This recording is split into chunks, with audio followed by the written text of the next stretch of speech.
am Dr. Simone French. I am the current Program Director for Emergency Medicine, the graduate program in Emergency Medicine at the University Hospital of the West Indies, and I am a senior lecturer in Emergency Medicine at the University Hospital of the West Indies. So we're at 17 years of this ultrasound. Yes, contest. indeed. What are your thoughts on what we have accomplished there? Yeah, so it is really good to see. Many things start, as I was saying to one of your sponsors this morning, Mr. Douglas. Many things start and they are great for a year or two. We're not necessarily great at sustainability in the Caribbean. So it is good to have a program that actually has not just maintained over 17 years, but I think more importantly has elevated. I remember the first courses. They were basically small courses, small groups, teach some people, and they go back to the hospitals. At those times, we didn't have many machines in the hospitals. And so a lot of the time, persons who would be exposed did not get to practice those skills.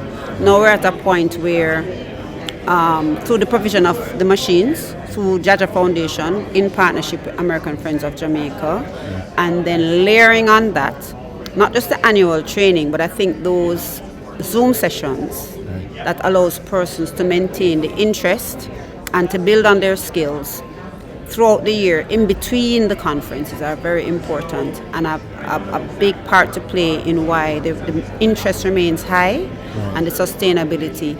I was saying to Trevor earlier that at my hospital, if my butterfly goes down, my WhatsApp blows up. Dr. French, it's not working. We need a machine. It has, get it back up, make a call, something. So the enthusiasm is there. The enthusiasm is there, and it is now viewed as a necessity.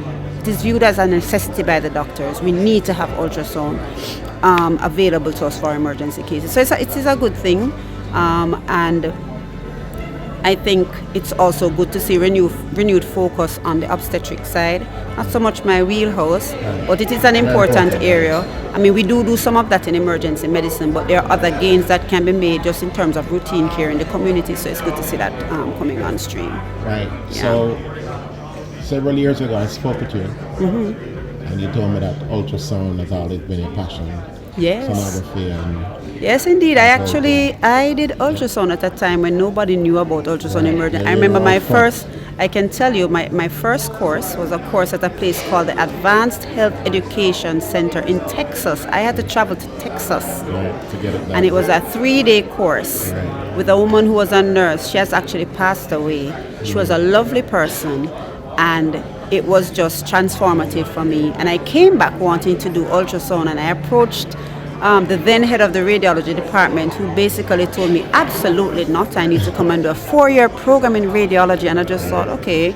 So I actually found a sonography program run by the Michener Institute in Canada, but it's run in partnership with the School of Medical Radiation Technology here. And that's what I did. It was an 18-month program, very intensive, where you basically learn to scan like an ultrasound tech and like a doctor. And then I took those skills and sort of modified them to the point of care environment.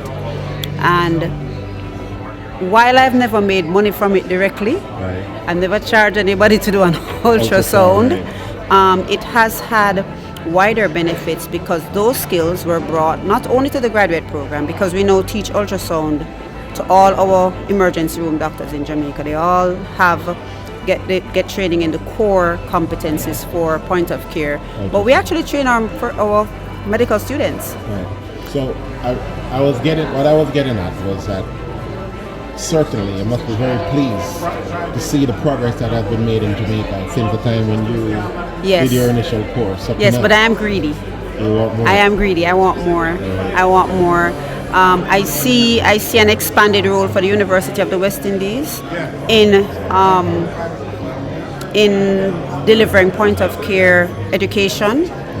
We are an important part of the picture. What JAHJAH Foundation is doing is extremely important because it takes it out into the community. But in order to provide leadership in those communities of a certain level, not just in the actual skill, but how to maintain, get the machines, etc., maintain an actual program at each hospital. I think the university has a big role to play in that, and it is why I'm so much of an advocate for what we do in the emergency medicine program, because our A&E doctors, when they leave us and they go into those hospitals and they across the country, they are heads of department, and when they employ the persons who are training here within their departments, they have the skills to reinforce what you're doing. They have the skills, they know. So they can say, oh, you know how to do ultrasound. Let me have a look at what you're doing. That's great. Or let's adjust this. Or let's expand this. Or let's make you the champion and we can run a course locally. So I was just speaking to someone here about Cornwall Regional. We have graduates there who, in addition to what you do, they do their in-house training. That's what we want to see. That's what we want to see. So it means that it creates a lot of reinforcement. What you do was important, because without those devices, without this initial training, there'd be nothing to reinforce. But then I think the two things sort of work together in tandem to create that sustainability. There's no point creating something for a day, a week, a year. It's nice, you get a little write-up in the paper, you get a buzz on social media, but 10 years' time, nobody remembers the program. 10 years' time, nobody sees a benefit. When something can be there, and 10, 17 years in this case, there's tangible benefit.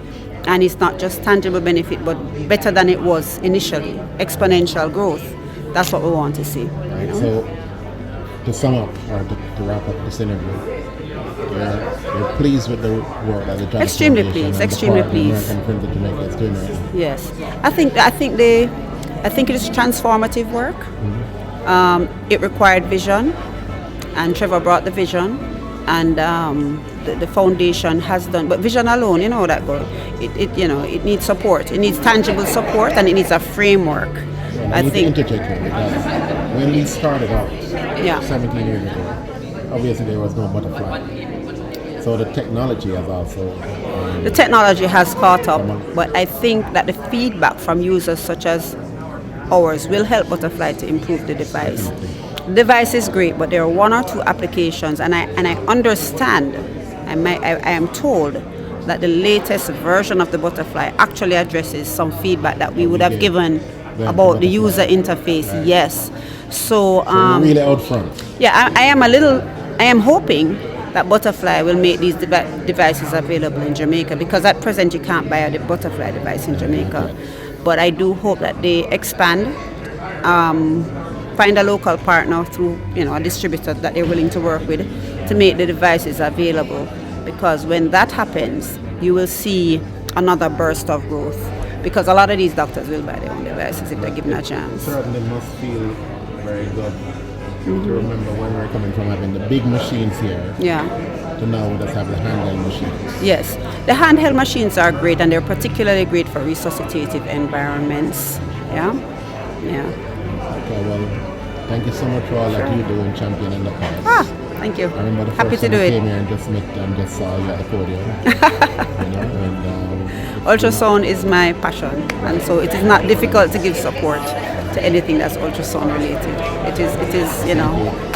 From the JAHJAH Foundation. Okay? Thank you. Big respect. All right, thank you.